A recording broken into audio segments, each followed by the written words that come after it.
Hello everyone, welcome to your own channel Career Ladder.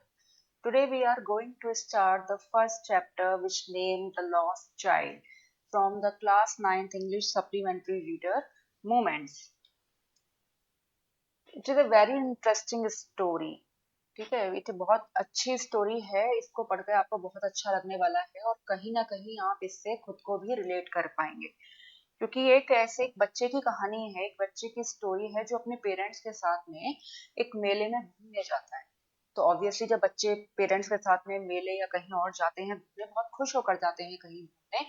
और parents as usual जैसे बच्चे जिद करते हैं पेरेंट्स से कि उनको टॉयज चाहिए या कुछ और चीज चाहिए वहां से, और पेरेंट्स उसे मना कर देते हैं उस बच्चे को। ठीक है, तो वो क्या करता है, तो इस बारे में ये स्टोरी है। तो ये बच्चे कहीं ना कहीं अपने आप को इससे रिलेट कर पाएंगे। ठीक है, तो without any delay let's start.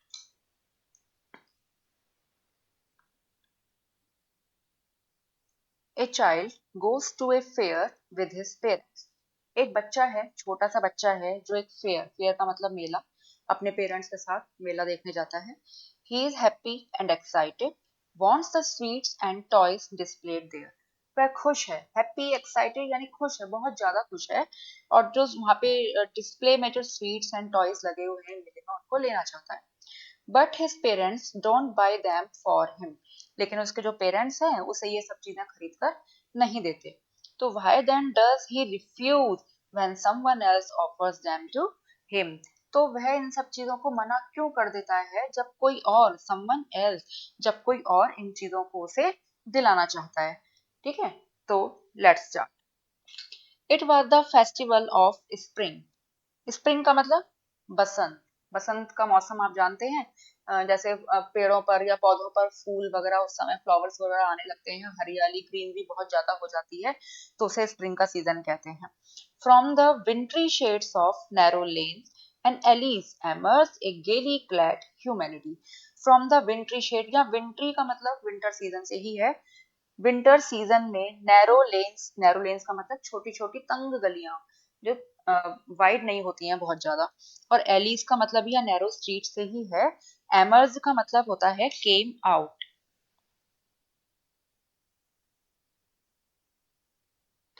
ठीक। गेली का मतलब ग्लैडली यानी हैप्पीली। क्लैड का मीन्स हो गया ड्रेस्ड। ठीक है। ह्यूमैनिटी का मतलब यहाँ पे पीपल से ही है। वैसे ह्यूमैनिटी का मतलब होता है मानवता, इंसानियत, लेकिन यहाँ पर क्या है, लोगों से, पीपल से मतलब है ह्यूमैनिटी का। मतलब विंटर के सीजन में तंग गलियों से, नैरो लेन्स से एक गेली क्लैड यानी खुश होते हुए लोग जो अच्छे अच्छे वेल ड्रेस्ड हैं, अच्छे कपड़े पहने हुए हैं, ब्यूटीफुल कपड़े पहने हुए हैं, वो निकल रहे हैं यानी निकलते हैं। ठीक है। सम walk, some rode on horses, others sat, being carried in bamboo and bullock carts. ठीक। कुछ लोग walked, some walked, कुछ लोग चल रहे थे।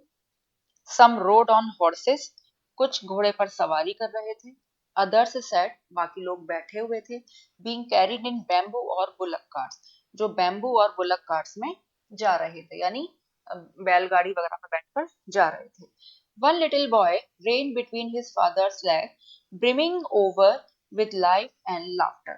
एक छोटा सा बच्चा, brimming over, एक छोटा सा बच्चा अपने फादर्स के लेग्स के बीच में से यानी टांगों के बीच में से निकलकर दौड़ा जा रहा था। ब्रिमिंग ओवर, ब्रिमिंग ओवर का मतलब overflowing. With life and laughter यानी बहुत खुश था और हंसी खुशी के से ओवरफ्लो हो रहा था और अपने पापा के पैरों के बीच में से निकलकर दौड़ा जा रहा था। कम child come, called his parents as he lagged behind, fascinated by the toys in the shops that lined the way.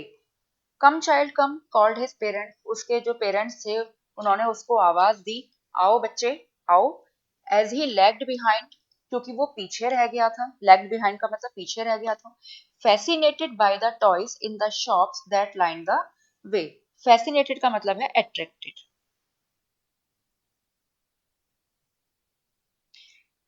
Shops जो रास्ते में थी, दैट लाइन द वे, जो रास्ते में शॉप्स थी, उनमें जो टॉयज रखे हुए थे उनसे अट्रैक्ट होकर वो बच्चा पीछे रह गया, तो उसके पेरेंट्स ने उसको आवाज दी, आओ बेटा आओ।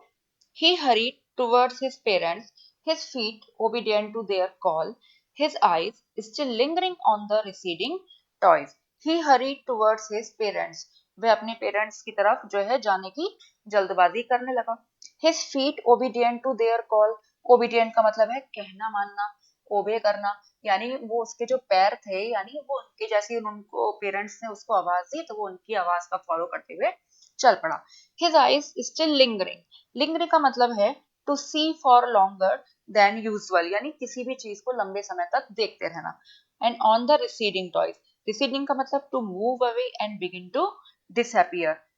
रिसीडिंग टॉयज यानी जब वो आगे जब चलने लगा तो जो खिलौने उसके पीछे रह गए थे रास्ते में, जो उसकी आंखों से डिसअपियर होने जा रहे थे, उनको अभी तक वो लगातार देखे ही जा रहा था, यानी चल तो वो आगे रहा था लेकिन उसकी जो आंखें हैं वो पीछे जो टॉयज रह गए थे उन पर टिकी हुई थी।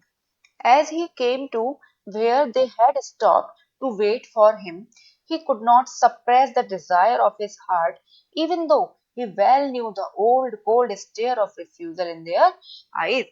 As he came to where they had stopped to wait for him, जैसे ही वो वहां आया जहां पर दे यानी उसके जो पेरेंट्स थे वो रुके हुए थे और उसका वेट कर रहे थे, he could not suppress the desire of his heart, तो वो अपने जो दिल की इच्छा है ना उसको दबा नहीं पाया। इवन दो, हालांकि ये वेल न्यू, वे अच्छी तरह जानता था, the old cold stare of refusal in their eyes, यानी इसके जो पेरेंट्स की आंखों में जो रिफ्यूजल यानी डिनायल यानी मना करने की जो फीलिंग थी ना, उसको वो समझ गया था, वो जानता था कि जैसे हमेशा की तरह वो मना कर दिया करते हैं, आज भी वो मना कर देंगे, लेकिन वो अपनी इच्छा को जो है दबा नहीं पाया। तो I want that toy, he pleaded, pleaded का means to ask for something in a very strong in a serious way, यानी उसने बहुत जोर डालकर रिक्वेस्ट की, आई वॉन्ट दैट टॉय, मुझे वो खिलौना चाहिए। His father looked at him red eyed in his familiar tyrant's way. Red eyed का मतलब लाल आंखें, यानी यहाँ पर रेड आइड का मतलब है इन एंगर, यानी गुस्से में। और टायरेंट, टायरेंट का मतलब होता है क्रूअल रूलर, यानी निर्दयी शासक कह सकते हो, निर्दयी राजा कह सकते हो, उस तरीके से। तो उसके पिता ने उसको देखा, गुस्से से देखा, जैसे गुस्से में लाल आंखें हो जाती है ना, उस टाइप से उसको गुस्से से देखा, जैसे कि उनका फैमिली जो जाना पहचाना क्रूअल रूलर वाला जो है तरीका था। His mother, melted by the free spirit of the day, was tender, and giving him her finger to hold, said, "Look, child, what is before you?" His mother melted. उसकी जो माता जी थी, जो उसकी मदर थी, वो मेल्ट हो गई। क्यों? By the free spirit of the day. Free spirit of the day का मतलब है वो दिन का माहौल ही ऐसा था, क्योंकि सब लोग खुश होकर मेले की तरफ जा रहे थे, एंजॉय करने जा रहे थे, तो वो माहौल ही ऐसा था कि वो गुस्सा नहीं रह पाई। तो शी वॉज टेंडर, वो सॉफ्ट थी, and giving him her finger to hold, और उसे अपनी उंगली दी पकड़ने के लिए कि तुम इसे पकड़ो। Sad, look child, what is before you, देखो बेटा तुम्हारे सामने क्या है। It was a flowering mustard field, pale like melting gold, as it swept across miles and miles of even land. It was a flowering mustard field. ये सामने क्या था? सामने एक सरसों का खेत था। फ्लोरिंग, फ्लोरिंग यानी जिस पर फूल खिले हुए थे। सरसों के फूल कैसे होते हैं? येलो कलर के होते हैं। पेल लाइक मेल्टिंग गोल्ड, उनका कलर कैसा था? पेल, पेल येलो था, लाइक मेल्टिंग गोल्ड, जैसे कि सोना पिघल जाता है, सोना पिघल के जो कलर होता है वो उस मस्टर्ड फील्ड का कलर था। As it swept across miles and miles away, miles and miles of even land, जैसे कि वो दूर दूर तक, मीलों दूर तक इवन लैंड की फॉर्म में फैला हुआ था। इवन लैंड ऐसी जमीन जो कहीं ऊंची नीची ना हो, यानी प्लेन। ठीक है, तो वो खेत जो है, मस्टर्ड फील्ड जो सामने था, वो ऐसा ऐसा पीला हो रहा था जैसे कि सोना पिघला हुआ सोना हो, और ये दूर दूर तक, मीलों दूर तक ये सरसों का खेत फैला हुआ था। A group of dragonflies were bustling about on their gaudy purple wings, intercepting the flight of a lone black bee or butterfly in search of sweetness from the flowers. एक group of dragon flies, dragon flies का एक ग्रुप were bustling about. Bustling about का मतलब है to move in a noisy और excited way. ठीक है, शोर मचाते हुए। जो ग्रुप ड्रैगन फ्लाइज का जो ग्रुप था वो शोर मचा रहा है, यानी भिनभिनाने की जैसे इंसेक्ट्स की आवाज होती है उस तरह की आवाज कर रहा था। On their gaudy purple wings, gaudy का मतलब ब्यूटीफुल, और जो सुंदर सुंदर जो पर्पल कलर के विंग्स थे वो ऐसे ही उड़ रहा था भिनभिनाते हुए, आवाज करते हुए। इंटरसेप्टिंग, इंटरसेप्टिंग का मतलब है क्रॉसिंग द वे, यानी रास्ते को काट देना।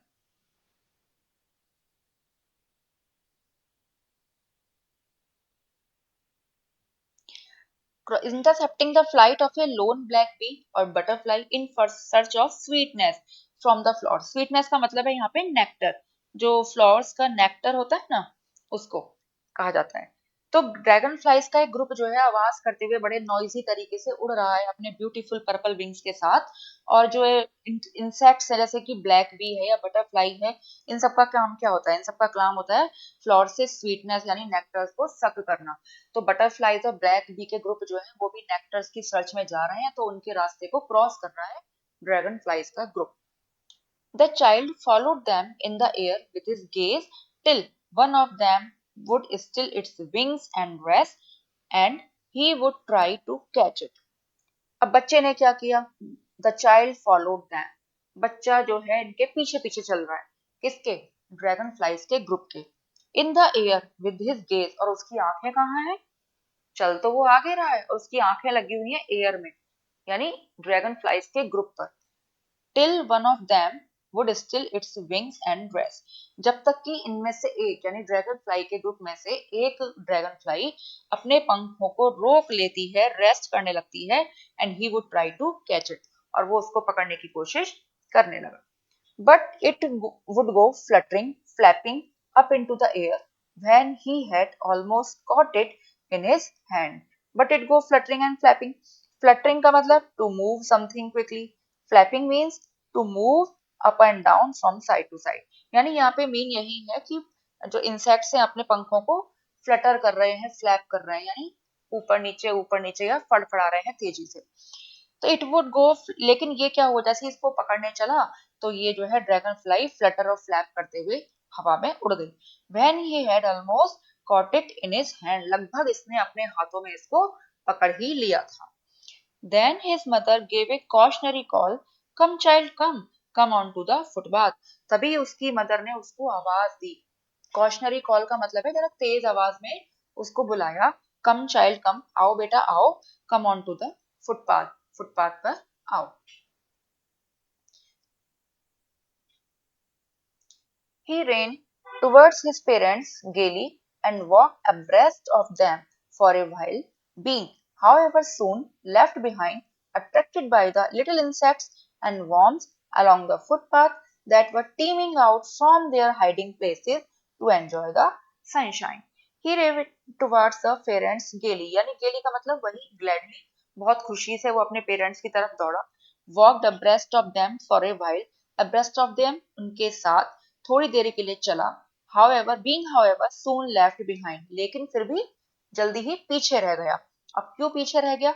Attracted by the little insects and worms along the footpath, क्योंकि वो छोटे छोटे इंसेक्ट्स और वर्म से अट्रैक्ट हो गया था जो फुटपाथ के सारे सारे चल रहे थे।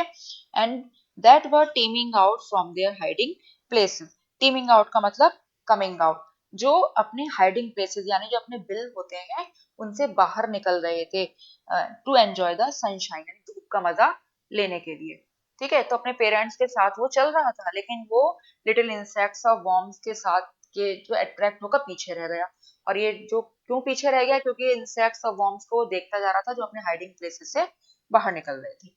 Come child come, his parents called from the shade of a grove where they had seated themselves on the edge of a well. तो उसके पेरेंट्स ने उसको बुलाया। कैसे बुलाया? कम चाइल्ड कम, आओ बेटा आओ, from the shade of a grove. Grove का मीन्स है यहाँ पे group of the trees,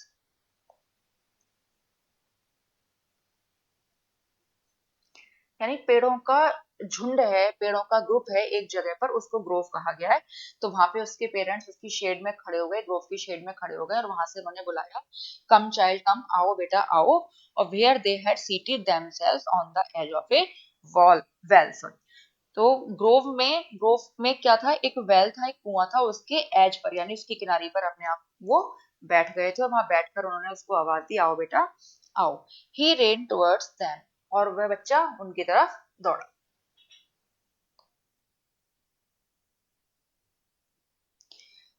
A shower of young flowers fell upon the child as he entered the grove, and forgetting his parents, he began to gather the raining petals in his hands. अब क्या हुआ?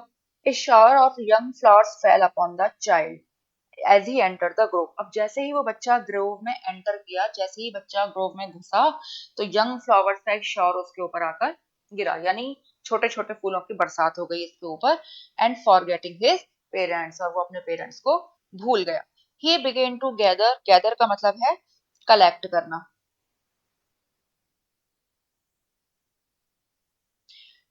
वो क्या करने लगा? He began to gather the raining petals in his hands, वो अपने हाथों में जो ये पेटल्स की, फ्लावर की पेटल्स की जो बारिश हो रही थी ना ऊपर से, उसको कलेक्ट करने लगा।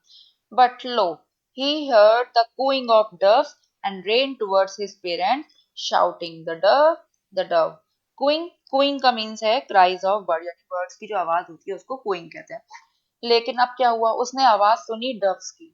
डव्स एक चिड़िया का नाम है, बर्ड का नेम है। तो उसने कूइंग यानी डव्स की आवाज सुनी, and rain towards his parents, और पेरेंट्स की तरफ दौड़ा, शाउटिंग, चिल्लाते हुए, the Dove, the Dove. The raining petals dropped from his forgotten hand, जो पेटल्स उसने हाथों में इकट्ठी की हुई थी, ड्रॉप्ड गिर गई, फ्रॉम हिज फॉरगॉटन हैंड, उसके हाथों से गिर गई। Come, child, come, they called to the child, who had now gone running in wild capers round the banyan tree, and gathering him up, they looked the narrow winding footpath which led to the fair through the mustard fields. Come child come, they call to the child, तो बच्चे के parents ने उसको आवाज दी, आओ बेटा आओ। Who had now gone running in wild capers round the banyan tree, और बच्चा क्या करने में लगा हुआ था? बच्चा क्या कर रहा था? बैनियन ट्री यानी बरगद का जो पेड़ था, उसके चारों तरफ जो है उछल कूद करने लगा। ठीक है, उछल, उसकी चारों तरफ दौड़ रहा था और उछल कूद कर रहा था। And gathering him up, they took the narrow winding footpath, gathering him up, और उसको साथ ले लिया उसके पेरेंट्स ने। तो वो कहाँ चले? They took the narrow winding footpath, और एक छोटे से फुटपाथ पर, जो नैरो का मतलब है जिसकी ब्रेथ कम होती है, उसको ऐसे फुटपाथ पर वो चलने लगे, which led to the fair. और वो फुटपाथ कहाँ जाता था? वो फुटपाथ मेले में जा रहा था, थ्रू द मस्टर्ड फील्ड, सरसों के खेत से होकर।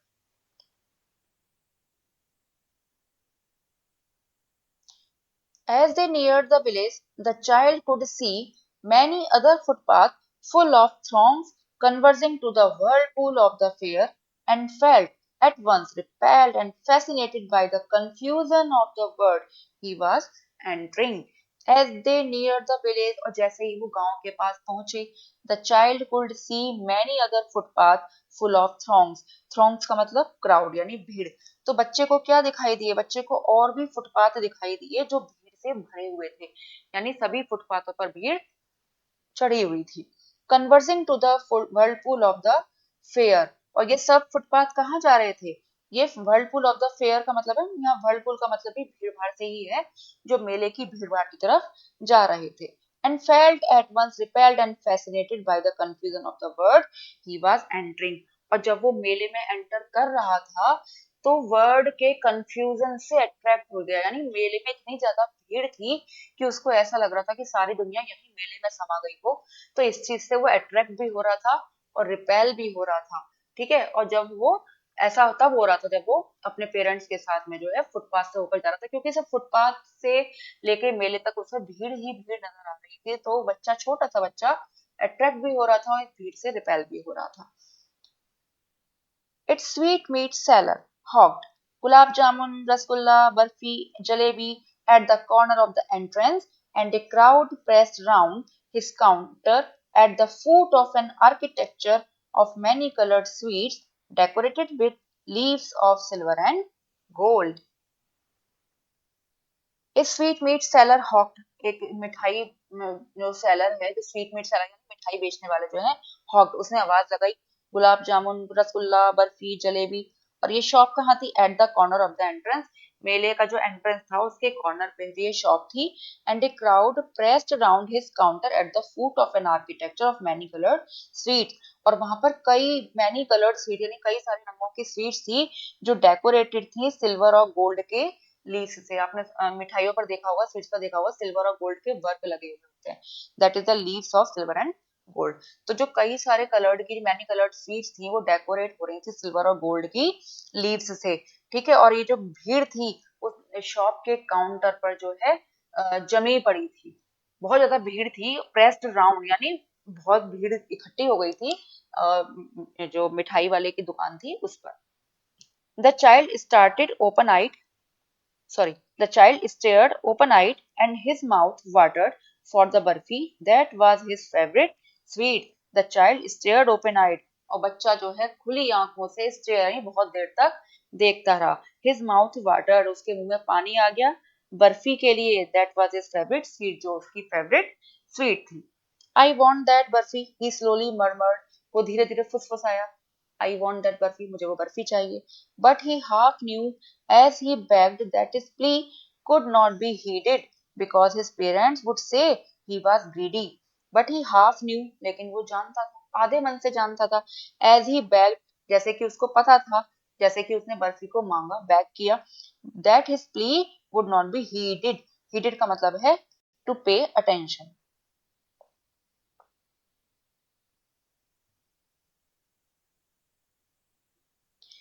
तो उसकी जो प्ली यानी जो उसकी रिक्वेस्ट है वुड नॉट बी हीडेड, उस पर ध्यान नहीं दिया जाएगा, because his parents would say, क्योंकि उसके पता है उसके पेरेंट्स कहेंगे ही वाज ग्रीडी, कि वो ग्रीडी हो गया, वो लालची हो गया।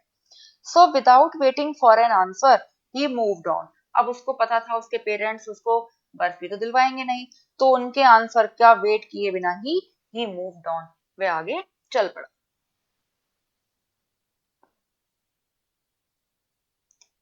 A flower seller hawked a garland of gulmohar, a garland of gulmohar। एक फ्लावर बेचने वाला था, उसने हॉक्ड यानी शाउटेड यानी आवाज लगाई कि गुलमोहर की माला, गुलमोहर की माला, गार्लैंड का मतलब है फूलों की माला। The child seemed irresistibly drawn, ठीक है। तो इरेस्टिव बच्चा कैसा दिखाई दे रहा था? बच्चा जो है खिंचा चला जा रहा था, इन फूलों की तरफ जो है खिंचा चला जा रहा था। He went towards the basket where the flowers lay heaped and half murmured, I want that garland. He went towards the basket, वो उस टोकरी की तरफ गया, where the flowers lay heaped, जहां फ्लावर्स का ढेर लगा हुआ था। heap का मतलब होता है फ्लावर्स का ढेर, इकट्ठे हो गए थे फ्लावर एक जगह तो उसको हीप कहा जाता है। एंड हाफ मरबर्ड, और धीरे से फिर फुसफुसाया, आई वॉन्ट दैट गार्लैंड, मुझे वो माला चाहिए।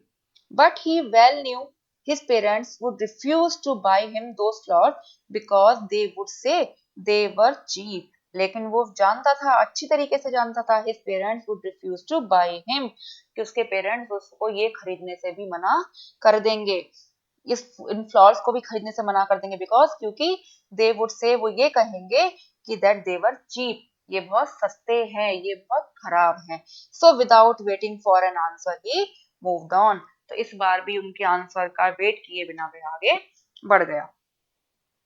तो यहाँ तक हमने इस चैप्टर को पार्ट 1 में कवर किया है, इसका पार्ट जो 2 है वो हम नेक्स्ट वीडियो में कवर करेंगे। तो यहाँ तक आपको समझ में आ गया होगा, एक छोटा बच्चा है जो अपने पेरेंट्स के साथ मेले में जाता है, बहुत खुश होकर जाता है, जैसे ऑब्वियसली जैसे और बच्चे जाते हैं, ठीक है। तो वहां पे उसको चीजें दिखाई देती हैं, रास्ते में से फ्लावर्स पड़ते हैं, खिलौने पड़ते हैं, उसकी आंखें वहीं लगी रहती हैं। वो जाता तो पेरेंट्स के साथ आगे आगे चलता जा रहा है, लेकिन उसकी नजर कहाँ लगी हुई है? वही खिलौनों पर। तो उसको पता है कि उसके माता जो पेरेंट्स हैं, वो माता पिता हैं, वो दिलवाएंगे नहीं उसको खिलौने, लेकिन वो अपनी इच्छा को दबा नहीं पाता है, तो उनसे कहता है कि मुझे ये खिलौने चाहिए। या स्वीट्स की शॉप पड़ती है तो कहता है कि उसकी फेवरेट स्वीट्स है वो बर्फी है, कि मुझे वो बर्फी चाहिए। आगे चलता है तो एक फ्लावर सेलर बैठता है जो गुलमोहर की मालाएं बेच रहा होता है, तो उसे माला चाहिए होती है, लेकिन जो उसके पेरेंट्स जो है हर बार उसको मना कर देते हैं, ठीक है। तो आपको ये वीडियो कैसे लगी हमें कमेंट करके जरूर बताइएगा, and don't forget to like and subscribe and share this video. तो मिलते हैं नेक्स्ट वीडियो में, तब तक के लिए बाय बाय।